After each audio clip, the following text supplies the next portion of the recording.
A pleasant day, classmates, and especially to Ma'am Samantha Joyce Acevedo. Group 4 will be discussing the Multilingual Philippines.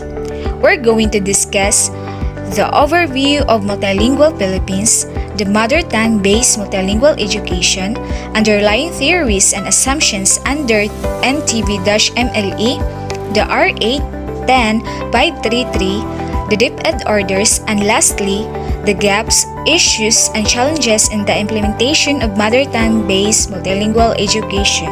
To start with, Ms. Mary Joy Havana will now be discussing the overview of the Multilingual Philippines, so please listen and bear with us. Multilingual Philippines. Philippines is a multilingual nation with more than 170 languages. Most of Filipinos speak 3 languages, and these are mother tongue, Tagalog, and English. In 1935, the Philippines gained independence. Philippines come from various Austronesian ethnologistic groups. A multi-state nations can also be called a multicultural or multilingual. Philippines considered as multilingual because most Filipinos speak 2 or more languages. The number of languages a person knows how to speak depends on his/her birthplace, home, community, education, travel, and work. Mother tongue-based multilingual education, or MTB-MLA. Mother. It refers to a nation language learned by children and passed from one generation to the next. So, in other words, mother tongue is the first language. It's learned by children at home. So, this language is acquired by the children from his or parents. So, that is mother tongue. Mother tongue-based lingual language. Multilingual education typically refers first language first education, that is schooling, which begins in the mother tongue and transitions to an additional language. So, multilingual education is a part of education which children to have mastered and nurture first language or native language or mother tongue prior to trying the mother tongue in additional language. So, in other words, if a Filipino child already mastered her native language, then he is now ready to acquire another language. MLE or Multilingual Language Education is the use of more than 2 languages for literacy and instruction. It starts from where the learners and from what they already know. This means learning to read and write in their first language, or L1, also teaching subjects like mathematics, science, health, and social studies in L1. By the way, L1 or Language 1 refers to the mother tongue, the first language. So based on definition itself, we can say that MTB-MLE is knowing the noun or from noun to a noun, meaning noun, here is the first language master. First service language, nurture or mastered language. Once you nurtured once you a noun, and you are now ready to learn what is noun, then a noun refers to dialect, which other than learning native language. So, language 1, language 2, or language 3. In the case, diri sa ato Cebuano man ang gamit sa L1. Ang L2 is considered as a second language after L2. L3, this is English language, but in the capital region, L1 is a Filipino. So, L2 is a English language. So, duha ang ilahang master sa capital region. So Filipino and English language ang ilang ikaduha, and ang Filipino is the first language. Mother Tongue-Based Multilingual Education, MTB or MLE. Typical MLE or program are strong foundation. Research show the children's who early education is in the language of the home trend to be there in the later years of their education. So, very understandable that. And next, strong bridge, an essential difference between MLE program and rural mother tongue education program is the inclusion or a guide transitions from learning through the mother tongue to learning another tongue. So it's very important the strong bridge to help student bridge between two languages. So this situation, they help of assistant teachers. The teacher here help the student master first the mother tongue so that he or she can easily acquire to learn another by language. Good day, I'm Mian Castilla, seeking at the Bachelor of Secondary Education, major in English 2A. And now I am going to discuss my topic, which is the underlying theory and assumption. Okay, let us discuss first what is mother tongue-based multilingual education. So, the implementation of the mother tongue-based multilingual education starting school year 2012-2013 is based on the Department Order Number 16, Cejas 2012. It shall be implemented in all public and private schools, specifically in kindergarten, grade 1, 2, and 3 as part of K-12 basic education program that support the goal of every child a reader and a writer by grade 1. The mother tongue-based multilingual education implementation is endorsed by President Benigno Senior Aquino III.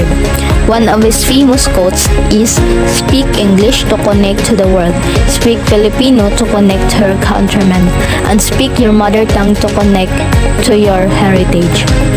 So, according to his famous quotes, speak English to connect the world or connect globally since English is our national language. Speak Filipino to connect your countrymen, for Filipino is our national language. And last, we must speak mother tongue to connect our heritage. So, the mother tongue based multilingual education programs, students begin with what denotes their language and culture. Knowledge and experience as the foundation for learning in school, well-planned and well-implemented mother tongue-based multilingual education programs produce students who are multilingual and multicultural and who contribute to their communities and their nation's development goals. Thank you and God bless. Good morning, everyone. I am Leah Rose LANAZA and I will be discussing to you the RA 10533. It is known as the Enhanced Basic Education Act of 2013 and extended the years of schooling in basic education from 10 years to 12 years. The short title of RA 10533 is an act enhancing the Philippine basic education system by strengthening its curriculum and increasing the number of years for basic education, appropriating funds therefore and for other purposes. We all know, every na approve ang gobyerno na law, di ba lagi na oppose and then agree? In last 2015, we can see it in the television and observe it na yung mga tao ga-protest kay lagyagan sila sa K-12 kay kuno dugang gastos lang sa mga ginikanan.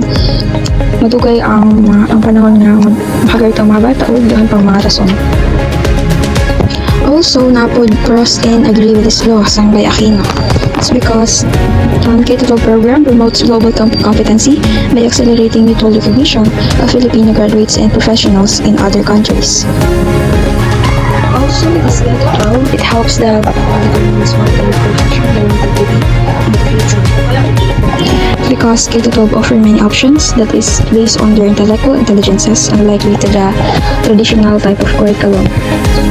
Pareha sa ako, last in my senior high school, I chose ABM track and in the 2 years halos focus lang aning na subject is numbers and more on analysis. So way back in my secondary year level, math is one of my favorite subject. So I decided to choose ABM track kasi plano ko mag-accountancy. But time flies, nag-senior high school ko, na-realize na ako na dili din ako favorite ang math subject. So dili bagay sa ako ang accountancy dahil na analysis. So I mean, accountancy is dili siya fit para sa ako. So generally speaking, for me K-12 hindi na siya nalo kay makatabang siya sa mga students kung saan nila palion na course pag mag-college sila. That's all. Thank you. Good day, ma'am. I'm Charilyn COYNO, and our topic is the DepEd Order 31, Series of 2012. So the DepEd Order 31, Series of 2012 was all about implementing guidelines of grade 1 to 10 to enhance basic education curriculum. Meaning to say, the education curriculum in traditional form is now enhanced for the desired outcomes for students from grade 1 to 10. Number 1. Effective school year 2012-2013, the K-12 Basic Education Curriculum or BEC shall be implemented starting with the rollout of grades 1 and 7 in all public elementary and secondary schools. Private schools are enjoined to do the same. They may further enhance the curriculum to suit their school vision or mission. So from school year 2012-2013, the DepEd mandates that the K-12 Basic Education Curriculum must be implemented in all schools from elementary to secondary, public or private schools, which was really implemented during that school year. So to suit the vision or mission of the school, they were encouraged to further enhance the curriculum given by the DepEd, which was the K-12, in order to achieve and attain its goals. Next is number 2. The general guidelines for the implementation of grade 1 to 10 curriculum, which covers the following areas, are stipulated in inclusion number 1. Letter A. Design of the curriculum. So the overall design of grade 1 to 10 curriculum follows the spiral approach, subjects by building on the same concepts develop increasingly in complexity and sophistication starting from grade schools, and teachers are expected to use the spiral or progression approach in teaching competencies. So when we say spiral approach, it is a technique used in education where the initial focus of instruction is the basic facts of a subject with further details being introduced as learning progresses. In other words, as our grade level increases, the topic that is being taught by us in our previous grade level must increase its complexity and application in our current grade level. Next is desired outcome of grade 1 to 10 program. So the desired outcomes of grade 1 to 10 program are defined in terms of expectancies as articulated in the learning standards. In general terms, students are expected at the end of grade 10 to demonstrate communicative competence. When we say communicative competence, it refers to a learner's ability to communicate successfully as well as master the macro skills such as reading, writing, speaking, listening, and viewing. They are also expected to think intelligently, critically, and creatively in life situations, make informed and values-based decisions, perform their civic duties as an individual, as well as use their resources sustainably. Next is nomenclature or learning area and its description. So from grades 1 to 6, the learning area is focused on the development of literacy and numerous skills and learning concepts first in the mother tongue from grade 1 to 3 and later transfer to second language Filipino and English from grade 4 to 6, introducing the macro skills such as speaking, reading, writing, listening, and viewing in spiral approach across grade levels and across languages. So the ultimate goal is to attain communicative competence, both oral and written, in 3 languages. However, from grade 7 to 10, students are expected to enhance their communicative competence where they can communicate effectively in both languages, especially in English, enhance their comprehension skills and values in literatures, enhance the macro skills in different ways such as in KPW or komunikatibong pagtuturo ng wika, PBL or pagtuturong batay sa nilalaman ng iba't ibang akdang pampanitikan, and PGRT or pagsanib ng gramatika sa tulong ng iba't ibang teksto. Letter D, medium of instruction. So the mother tongue shall be used as the medium of instruction and as a subject from grade 1 to 3. However, in grade 4 to 10, the medium of instruction shall be used is both Filipino and English, which was included in the curriculum. Next is time allotment. In every subject, there are given time allotment including in the K-12 curriculum.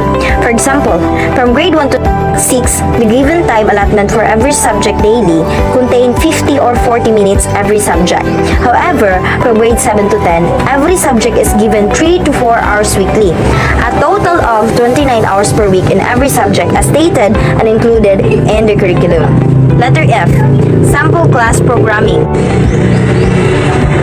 In sample class programming, the school is empowered to design their own, but should consider the time allotment per learning areas that is given in the K-12 curriculum. So as we can observe in our elementary years, in every door of every classroom na iginadikit sa mga teachers na schedules every day from 7 o'clock in the morning to 5 o'clock in the afternoon, as well as in secondary schools. So teachers and students are all guided. So that is the example of class programming, which was also included in the enhanced basic curriculum. Next is learning resources. So modules are provided as basic learning resource, self-instructional, and lend themselves to independent and cooperative learning. So for schools with connectivity, web-based resources and video materials are encouraged. Textbooks may still be used where appropriate. So even without this pandemic, modules are already included in the enhanced curriculum in order for students to have an independent and collaborative learning. Next is assessment and rating of learning. So as for the assessment and rating of learning, the K-12 Basic Education Program uses standards in competency-based grading system, which are found in the curriculum guides. First, let's have classroom assessment. So we all know that classroom assessment is an ongoing process of identifying, gathering, organizing, and interpreting quantitative and qualitative information about what learners know and can do. So its two types includes formative assessment and summative assessment, which we're all are familiar with. So as for the rating of learning, all grades will be based on the weighted row score of the learners, summative assessments. So the minimum grade needed to pass a specific learning area is 60, which is transmuted to 75 in the report card. The lowest mark that can appear on the report card is 60 for quarterly grades and final grades. Next is culminating activity or performances. So at the end of each quarter, schools may put up exhibits for students' products across subjects areas as culminating activity and as evidence of their learning or attainment of content and performance standards. So based on our experience from senior high schools, there were culminating activities at the end of each quarter to assess students learning in different areas. So as for the performances, when parents receive the report card and compare with teachers, they will be witnessing that what the students are learning or learned in school. So continue our report. Miss Angel Jane CATIGUM will continue the discussion. Thank you, Charlene. So good day everyone, I am Angel Jane C. CATIGUM. So let's proceed to the continuation of this topic. DepEd Order 31S 2012, Policy Guidelines and the Implementation of Grade 1 to 10 of the K-12 Basic Education Curriculum, effective school year 2012-2013. Number 3. The sample report card for grade 1 to 6 and grade 7 to 10 are inclusion number 2. Number 4. Schools are challenged to implement the guidelines in creative and innovative ways for the curriculum can be localized without compromising the philosophy of total learner development. Number 5. At the end of every quarter, the end user of the curriculum guide are encouraged to send their feedback to the division office, which will submit this report to the central office. Dr. Yolanda S. Quijano, Undersecretary for Programs and Projects through the regional office. Number 6. Immediate dissemination of unstrict compliance with this order is directed. So the policy guidelines and implementation is to comply with the above policy. Services rendered outside the school campus shall be considered as done on official time, provided that a mechanism for the additional 2 hours work done by teachers outside of the school premises shall be agreed upon through a written agreement between the principal and the teachers. During the interval time within the actual classroom teaching, the time interval between actual classroom teaching shall be counted as part of the 2 hours spent for teaching-related activities of DepEd Memorandum Number 16/2009. Teachers shall not utilize the 2 hours for private school part-time teaching consistent with Civil Service Rules, Sec 4 of Regional Memorandum Number 550/2008. The time interval between actual classroom teaching shall be counted as part of the 2 hours spent for teaching-related activities except lunch, breaks, and recess periods. DepEd Memorandum Number 16/2009. However, teachers are not required to stay inside the school for the duration of their lunch or recess, especially if it is before or after their 6 hours actual teaching load. Do the teachers still need to submit MOVs, means of verification, or evidence as proof of compliance on the 2 hours work? Public school heads need not require teachers to submit means of verification or evidence such as pictures, reports, and documents to prove that they have served their 2 hours work outside the campus. It is enough that the teachers are able to submit their mandatory report on time and render very satisfactory teaching services. Regional Memorandum Number 550/2018. Measures to enhance teachers' welfare in Calabar Zone. So that the master teachers should observe the statement of duties and responsibilities indicated in CSC Form Number 1, Position Description Form. Taking this in consideration, need to spend their 2 hours in schools in order to help in instructional supervision. Coaching of teachers and other curricular tasks. However, they may be allowed occasionally to do some work outside the school premises. Master teachers may avail of the 6 hours actual teaching load, given that there will be inclusive agreement on the provision of the schedule for the supervisory, assessment, observation, and research function of the master teachers. How about the workload of head teachers? Head teachers must render 8 hours of workload primarily due to the administrative nature of their position. Substitute teaching or intermittent teaching of a head teacher does not alter the true or real nature of their position. So, the implementing guidelines of grade 1 to 10 Enhanced Basic Education Curriculum, enclosure number 2 to DepEd Order number 31/2012. The overall design of grade 1 to 10 curriculum follows the spiral approach across subject by building on the same concept developed in increasing complexity and sophistication starting from grade school. Teachers are expected to use the spiral progression approach in teaching competencies. The desired outcomes of grade 1 to 10 program are defined in terms of expectancies as articulated in the learning standards.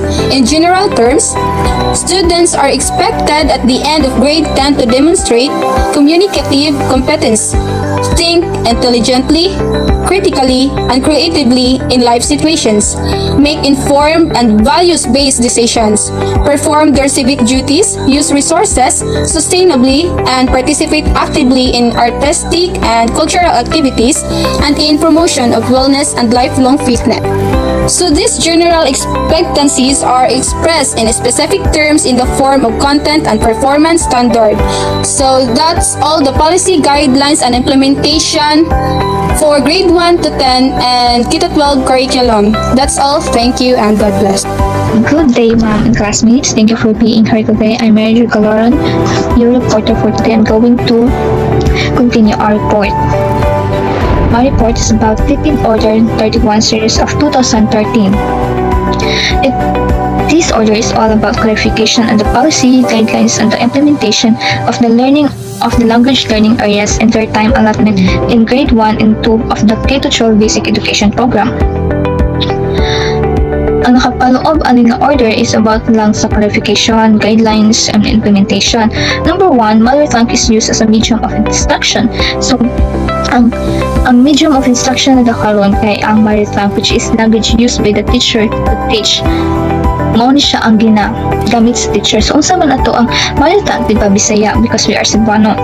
So, Bisaya ang ginatudlo sa maista sa grade 1 and 2 is in terms of what subject? Mathematics, Palipunan, MAPE, and ESP. Mga Bisaya ang ilang na gamiton nga language.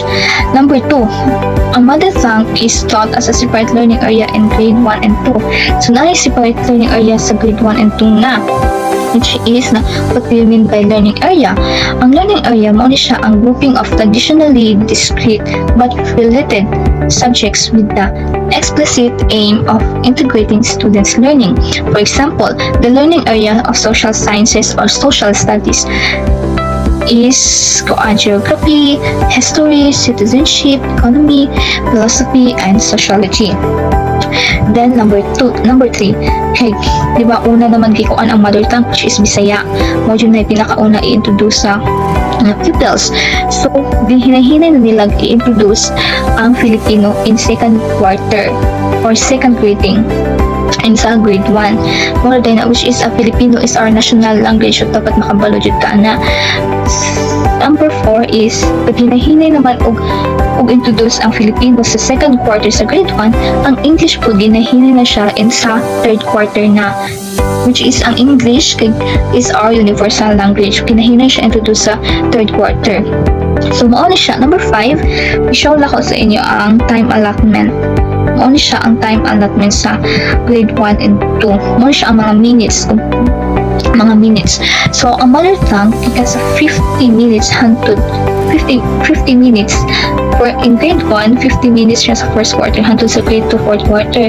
Pero ang Filipino, kay di ba na yung kukagain na nga sa grade 1, second quarter siya insert. Sa second quarter siya makuanan og minutes which is 30 minutes hantod sa fourth quarter 30 minutes nga ba siya. Pero pag abot sa grade 2, ning 50 kung ano siya minutes. 50 minutes siya sa first quarter hangtod fourth quarter mo na siya ang separate learning area. Then pag abot sa English mo na siya ang 30 di ba introduce siya in third quarter which is 30 minutes. Since fourth quarter po 30 minutes siya pero pag abot sa grade 2 ning 50 siya tanan because sa first hangtod sa fourth. Mathematics is same siya 50 minutes hangtod sa fourth quarter sa grade 2. Then ang Palipunan, MAPE 40 minutes gikan sa first quarter sa grade 1 hangtod fourth quarter is 40 minutes na pa siya sa grade 2. Then ASP gikan gapon sa first quarter 30 minutes hangtod sa fourth quarter sa grade 2 30 minutes. So as you can see sa total minutes nila gikan sa gamay hanggang dako gikan sa 210 pa siya ka minutes ning to 40 ning to 70 hangtod ning 310. So mao na siya ang minutes allotment. Mao siya ang allotment time sa grade 1 and 2. Next will be sample report cards for grade 1 or content in the enclosure. So nakoy tan-awan patanaw sa inyo guys report card. So mao ni siya ang sample report card.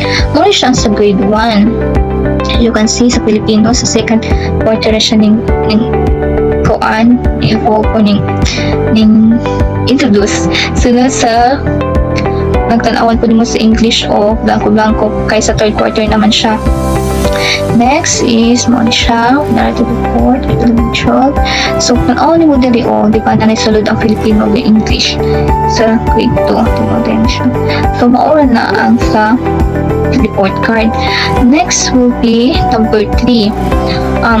As you can see, official documents containing policies, procedure, or information related to the implementation of the K-12 Basic Education Program, such as DepEd Memorandum Number 46, Series 2013, entitled Special Instruction for Grade 1 Children under the K-12 Basic Education Program, and DepEd Order Number 14, Series 2013, entitled Strengthening the K-12 Basic Education Program Delivery System for Elementary Education, shall be enforced. Likewise, this clarification shall be subject to possible changes after curriculum finalization. And so murag i-clarify pa nila ang subject pero na possible na ma-change siya after curriculum finalization. Then number 4, thus the official and personnel from the central down to the regional schools, division, and school level are encouraged to actively take part in promoting the use of this DepEd manual of style. So moral to siya akong report. That would be all. Let's proceed to the other reporters. That will all. Thank you po.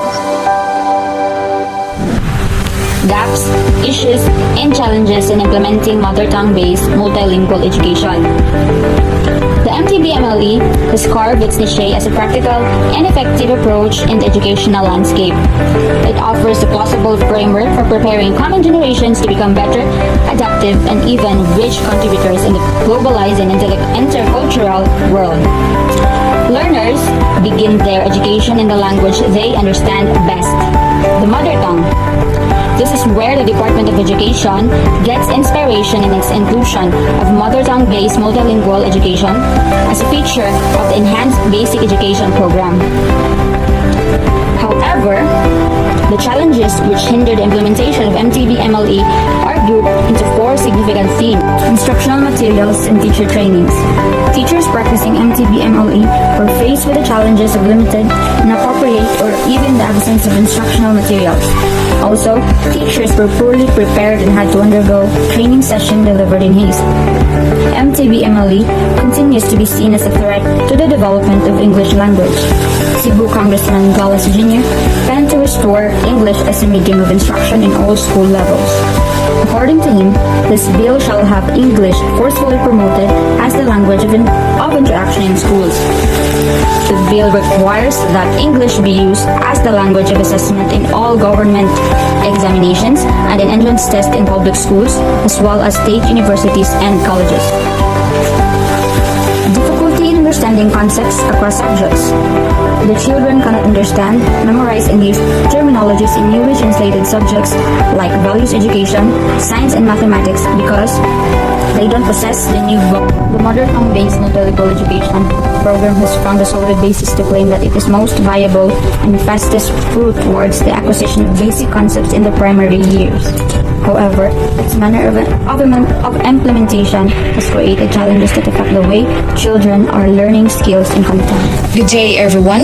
I am Carl Jean M. Cejas, and I'll be discussing the continuation of what Miss Alia Jean Ido discussed earlier, so which is gaps, issues, and challenges in implementing mother tongue-based multilingual education. So let's proceed. Some problems encountered by the teachers in implementing mother tongue-based instruction include absence of books written in mother tongue, lack of vocabulary, and lack of teachers' training. Nevertheless, the study indicated that major attention and effort are still necessary to be given to the approach.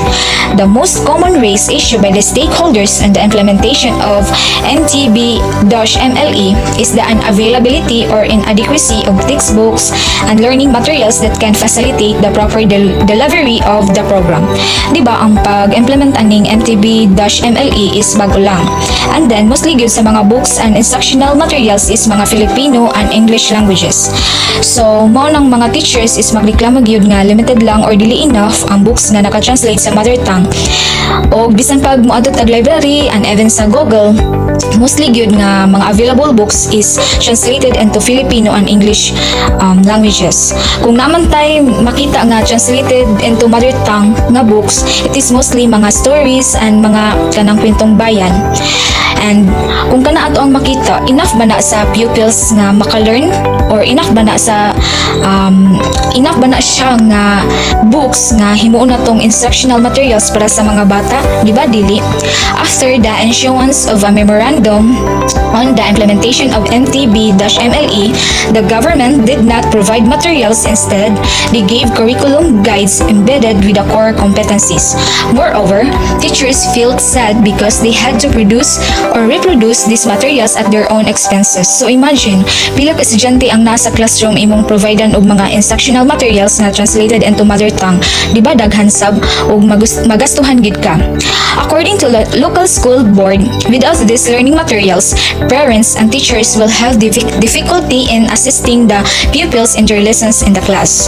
Okay, so adto na sa lack of vocabulary or difficulty in translation.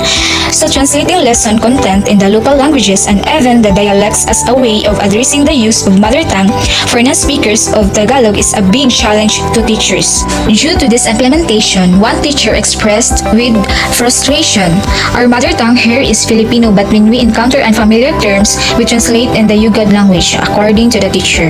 So, na-remember sab na ako akong cousin nga teacher before, when she is new hired teacher, elementary teacher man siya, so dito siya nabutang sa grade 1.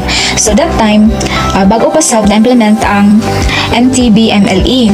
So as a teacher, grabe jud iyang pag-struggle, like maglisod siya sabot sa ubang terms nga Bisaya ra kaayo. Magsige siya pamalihog sa akuha nga i-search sa Google or sa dictionary ang mga Cebuano terms, and luckily nakoy Cebuano to English dictionary. And to be honest, bisan baya og Bisaya tang dako, pero najud tay mga laglong kaayo nga Cebuano words nga wala masabtan, di ba?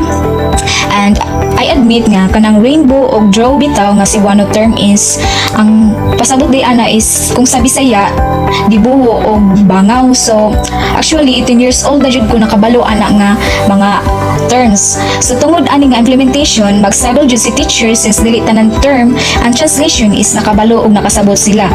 And samot pa gyud kung ang mga students uses different languages as their first language. Moreover, mostly gyud pud sa pag-implement aning MTB-MLE or mother tongue based multilingual education, ang mga teachers is wala ma-train about ani nga implementation. So therefore, maglisod og adopt ang mga teachers or maglisod sila og gamit as a medium of instruction sa mga pupils tungod kay wala man gani sila learning materials o wala pa gid sila ma-train. So how the government or ang DepEd baka able to conduct seminars and trainings if they can provide enough instructional and learning materials, diba? So it is hard and very challenging for the teachers. So next, multilingual environment. So multilingual environment is a problem on the strict compliance of the mother tongue based instruction policy, not only on the part of the learners but also in the part of teachers who cannot speak well. Due to this implementation, ang teacher makaagi na sab og challenges, and usa na gid dira ang multilingual environment. Sa usa ka place, more than 3 man gyud ang dialect or languages nga anaa sa environment. For example, sa amo ang place, there are 5 different languages that was spoken by our neighbors. So these are Cebuano, Bicolano, Hiligaynon, Manobo, and Kamayo. So as a teacher, maglisod gyud si teacher nga maggamit siya og mother tongue sa classroom, since every students they would surely use their first language at home sa school. So unsaon man pag-communicate ni teacher sa student nga nag-speak og Minanubo, so unsaon niya pag-translate sa mga Cebuano term sa kanang Manubo language kung siya as a teacher dili siya kabalo ana nga language. So by that, the commonly sought solution to that problem is to use the national language, and that is what? Filipino. However, growing up with different languages can have many advantages. Research has shown the cognitive benefits of bilingualism. Knowing more than one languages can also help children in their learning of other languages and increase their flexibility in social interaction. So, kung ang estudyante daghan siya nahibalaan nga mga languages, so kung moadto siya og place nga lahi og language niya iyang nahibawan, so syempre maka-interact din siya, no? So, there are also significant emotional benefits associated with maintaining home languages. Children can use their home language to communicate with friends and family. For example, taking to grandparents who are speakers of that language. On the other hand, implementing the MTB-MLE have many advantages. There are some research proves that using the mother tongue helps them or helps the students to express their own ideas. So when it comes to in the classroom, so students are mas maayo silang mo express sa ilang idea kung gamito nila ang mother tongue. For the conclusion, implementing the mother tongue based multilingual education have many challenges.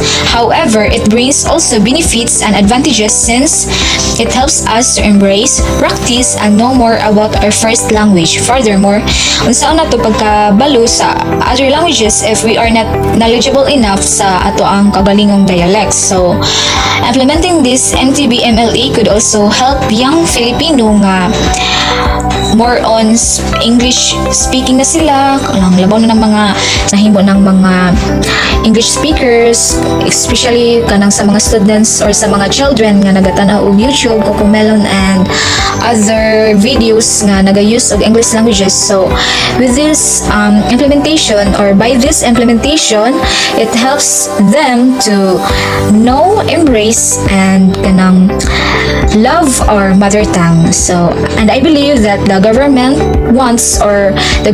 wanted us to preserve and promote our very own language before we use the other languages. So I think that's all, and I hope everyone is clearly understand the topic. So if there is confusion, suggestions, and violation, free to raise your concern or free to PM us or Ma'am Sam for clarification. So thank you for watching and God bless.